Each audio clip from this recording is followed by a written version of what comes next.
So this is the Rosso Motors eQuad Q, which I just assembled for my son. I haven't put any decals on it yet, but I just want to go over a few points of difficulty that I found that I didn't see addressed anywhere else for anyone else trying to put together this kind of bike. First off, the battery pack is held down by these tether straps.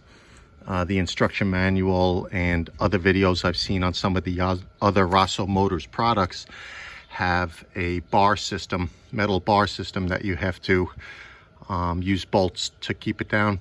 I find this to be an improvement because if you buy a spare battery and you want to swap it out in the middle of a ride, you don't need to bring wrenches and stuff like that. You could just unlatch these and remove the battery pack and put the fresh battery pack in. One of the other minor problems I found putting this together was the harness coming out of the battery and attaching it to the bike is black and blue. The instructions had me looking for a white harness to plug it into, so I spent an extra 10 minutes or so until I figured out that it's the blue one that you want to plug your battery harness, the black battery harness into the, I guess that looks like a little bluish tinge, bluish blackish harness. The seat is held down with a latch in the back here. This bronzish color latch, and you could just lift that up and your whole seat comes up and could come off. And likewise, you could push it down and relatch it, which you pretty much need two hands to do. Let's see what else. Oh yes, I also found that when I was attaching this front bumper, I didn't see this addressed anywhere in the instruction manual or on other Rosso Motor videos. You'll see these on either side will already come attached to the frame, and then you should see in the parts bag another bolt and a nut system, and that one is supposed to go in the middle here.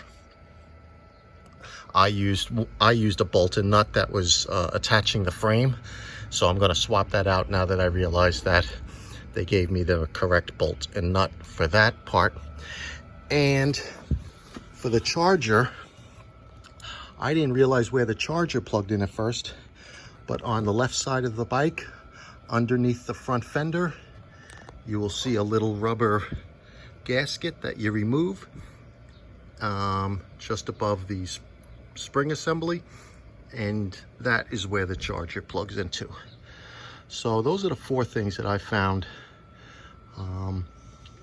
Oh yes, and also I don't have the remote with me, but on the remote, what I did to start it, instead of starting it with the key, is you press and hold the lightning bolt button.